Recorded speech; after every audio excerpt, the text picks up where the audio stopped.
And இந்த மாதிரி பல ப்ராப்ளத்தினால தான் இந்த கிளாட் வந்து பேசிக்காக ஃபார்ம் ஆகுது. பட் ஏன் நமக்கு எந்த சிம்டம்ஸும் இல்லாத சடனாக இந்த ஹார்ட் அட்டாக் வருது?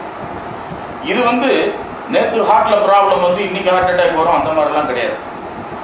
This clot grows by 3% every year, 2 to 3% every year. கிட்டத்தட்ட 20 years, 25 years, 30 years எடுக்கும் இந்த கிளாட் வந்து ஃபார்ம் ஆகிறதுக்கு. ஸோ ஸ்லோவாக ஃபார்ம் ஆகுது 20 years, 30 yearsல. சடனாக ஒன் டே அது ஃபுல்லுக்கும் பிளாக் வரும்போது தான் it is known as heart attack. Right? அப்போது ஏன் ஏர்லியராக சிம்டம்ஸ் இல்லை? கிளாட் ஃபார்மேஷன் நடக்குதுன்னு தெரியும், ஏன் சிம்டம்ஸ் இல்லைன்னு பார்த்தீங்கன்னா, இந்த ஹார்ட்டே it is made in a peculiar way. 30% of heart உங்களுக்கு ஒர்க் பண்ணினா போதும், மீதி 70% ஒர்க் பண்ணணுன்ற அவசியம் கிடையாது. தட் இஸ் 30% பிளட் ஃப்ளோ அந்த ஆர்டரியில் இருந்தாலே போதும். You can sit, you can walk, you can run, you can do anything. உங்களுக்கு எந்த விதமான டிஃபரன்ஸும் தெரியாது. தட் இஸ் 70% பிளாக் ஆனால் கூட உங்களுக்கு எந்த சிம்டம்ஸும் இருக்காது. நீங்கள் இசிஜி எடுத்து பார்க்கலாம், அப்போ சிம்டம்ஸ் எல்லாம் அவ்வளோ ஒன்றும் தெரியாது. ஓகே, பட் அதுக்கு மேலே போகும்போது இஃப் இட் இஸ் அபவ் 70, இந்த 70க்கு மேலே இருக்கும் பொழுது ஆட்டோமேட்டிக்காக you cannot run but you can walk. If it is up, so normal activities எல்லாமே செய்ய முடியும். மலை ஏறலாம், குதிக்கலாம், ஓடலாம், எதுவுமே தெரியாது. பட் இந்த 70%க்கு மேலே போகும் பொழுது, ஃபார் எக்ஸாம்பிள் 80% ஆகுதுன்னு வச்சுங்க, உங்களால் ரன்னிங் பண்ணுறது or like mountain climbing, staircase climb பண்ணுறது இதெல்லாம் கஷ்டமாயிடும். But still you can walk. ஒரு லெவலுக்கு நார்மல் ஆக்டிவிட்டிஸ் எல்லாமே உங்களால் செய்ய முடியும். when it is above 90%, இதுவரை நீங்கள் you are not an heart patient, nobody is an heart patient. 80% clot இருந்தா கூட, but when it crosses 90%, he is termed as a heart patient. ஏன்? just minimum walk பண்ணலாம், மெதுவா வாக் பண்ணலாம், கொஞ்சம் சிரமப்பட்டா, for example steps ஒரு 10 ஸ்டெப்ஸ் சேர்ந்தா ஃபுல்லாக கிளைம் பண்ணா he will get sharp pain. So இந்த 90% இதெல்லாம் எப்படி கண்டுபிடிக்கிறதுன்னு பார்த்தீங்கன்னாக்கா, அதனால certain people சொல்லுவாங்க இசிஜியில் கண்டுபிடிக்க முடியும். see that is why இசிஜியில் 70%, 80%, 90% எல்லாம் தெரியாது. இசிஜி உட்கார்ந்து இருக்கிற பொசிஷன்ல இல்ல படுத்துட்டு இருக்கிற பொசிஷன்ல இசிஜி எடுக்கிறாங்க. even if it is 90% above, இசிஜியில் காட்டுறதுக்கு அவ்வளவா அதில் வழி கிடையாது. So doctors prefer what is known as treadmill test. That is treadmill டெஸ்ட்னா, ஒரு த்ரெட்மில்ல they will ask you to walk or run and ECG மிஷினை வந்து செஸ்டில் பிளேஸ் பண்ணிடுவாங்க. அது ரொம்ப கரெக்டாக துல்லியமாக காட்டும்.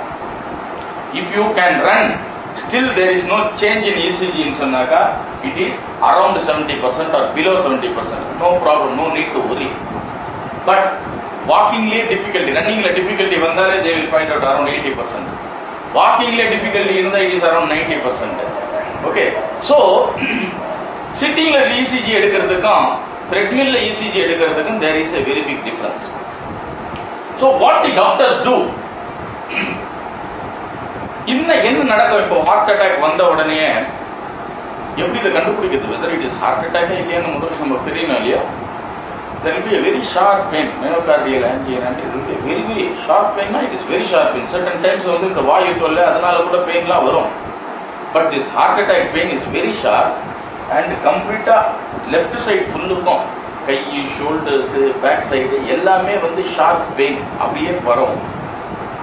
மூச்சு வாங்கும், பால்பிட்டேஷன், மூச்சு வாங்கும், மயக்கம் வர்ற மாதிரி இருக்கும், உடம்பெல்லாம் வேர்க்கும். These are all the symptoms for a heart attack.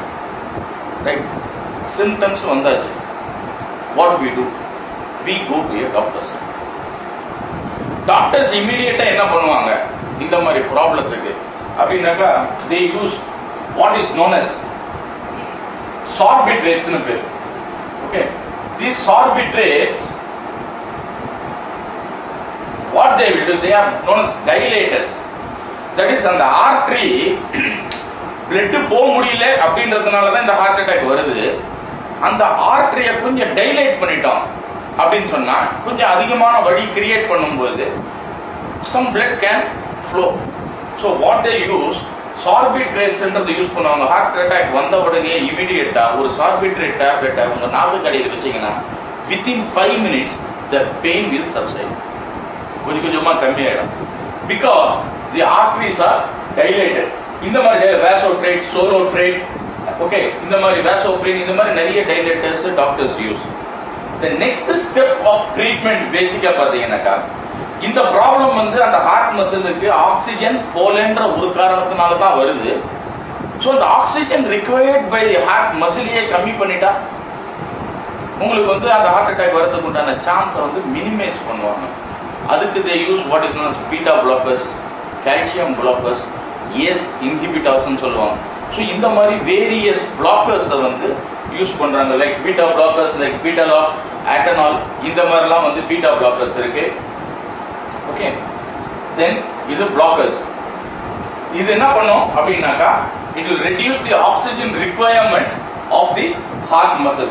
Then calcium blockers like amlong, amlopres, nifedin, இந்த மாதிரி calcium blockers and ACE inhibitors like ACE inhibitors னு சொல்லிட்டு இது வேரியஸ் டேப்லெட்ஸ் இருக்கு. ACE inhibitors like cardase, losar, lipil, இந்த மாதிரி tablets use பண்ணுவாங்க. இதெல்லாம் வந்து they work through the kidneys. இந்த மாதிரி வேரியஸ் டேப்லெட்ஸ் இதெல்லாம் வந்து பேசிக்கா to reduce the oxygen required so that கம்மியான பிளட்லயே ஹார்ட் வந்து ஃபங்க்ஷன் ஆகிற மாதிரி தேவை. இந்த டேப்லெட் எல்லாம் முடிஞ்ச அப்புறமா what they can do, see viscosity of blood is high, அதனால தான் மூவ் பண்ண முடியலன்னு சொல்லிட்டு பிளட்டை கொஞ்சம் தின் பண்ணிட்டோம்னு வச்சுங்களேன், some blood at least can pass through.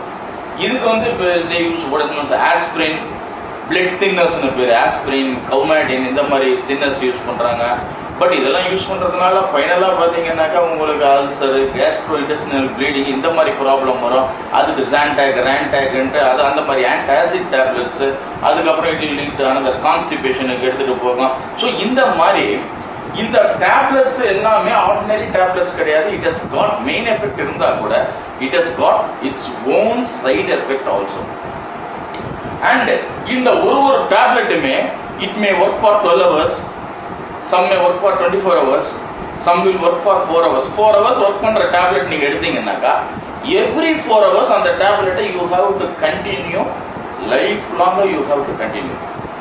The main problem is clot, but அதை ட்ரீட் பண்ணாத அதோட சிம்டமான ஹார்ட் பெயினை கம்மி பண்றதுக்கு we use various tablets.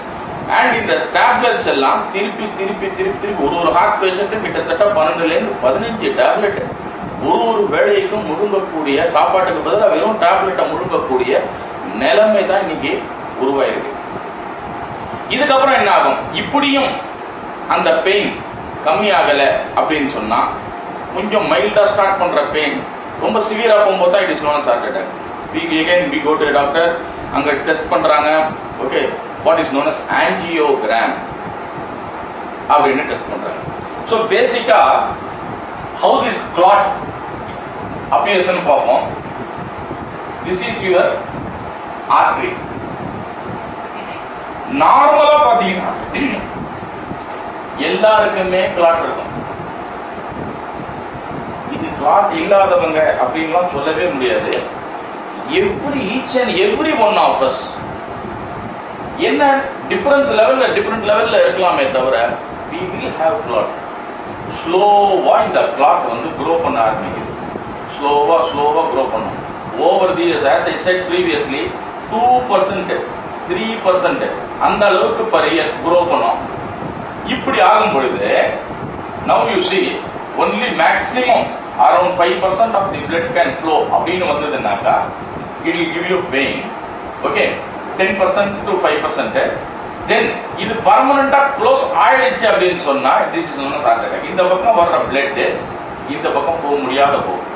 அப்போ you get what is known as heart attack.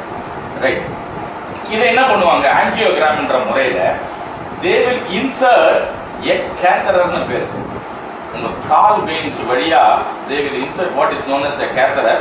இந்த catheter இதுல insert பண்ணினாங்கன்னா it will tell you எந்த அளவுக்கு percentage block ன்னு சொல்லிட்டு